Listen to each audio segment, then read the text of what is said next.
A gas tanker hijacked by Somali pirates in January has been released.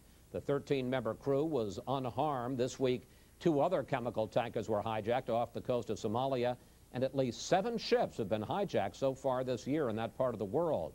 Our next guest is no stranger to dealing with pirates. James Christodoulou is head of Industrial Shipping Enterprises, and he joins me now. Now, just briefly, because we have a limited amount of time. Last November, you got a call that one of your ships had been hijacked in the Gulf of Aden, which began 54 days of talks with the pirates. How does one negotiate with pirates? Well, you negotiate through cell phone and satellite phone directly with a pirate negotiator, and it really is the company negotiating with the pirates through a negotiator, because and most are they of the rational? Somalis, Is it?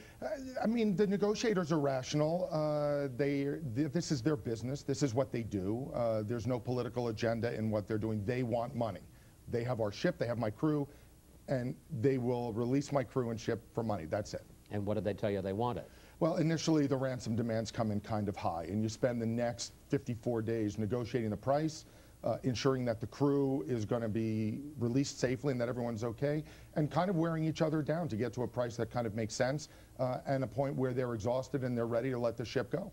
Now, when you say kind of high, what did they ask originally? You know, I really don't want to bring in numbers because I don't want to create an escalation in the region. And as you said, 7 ships were hijacked this year. 10 or 11 are still being held. I don't want to start to throw out numbers that may undermine those negotiations. I must say there have been public reports that you paid $1 million in ransom. That's right, but what you're asking me is where did they start, and so I don't really want to start to bring in. But it is true that you paid $1 million. It's true that we paid around there. Yeah. In all of this, I mean, you make it sound as if you, as the CEO of a private shipping company, that you were on your own in dealing with these pirates. I mean, where was the U.S. Navy?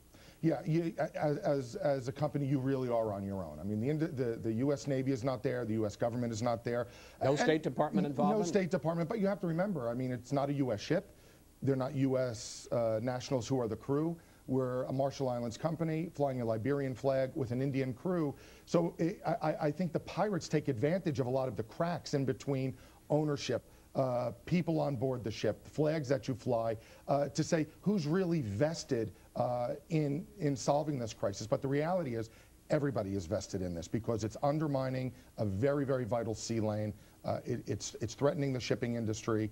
It's traumatizing the crew and their families that are going through this. So it really is a global problem, but we have to define who's going to help fight it.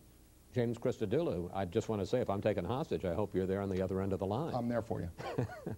Thank you, sir. You're welcome. That gives me great confidence.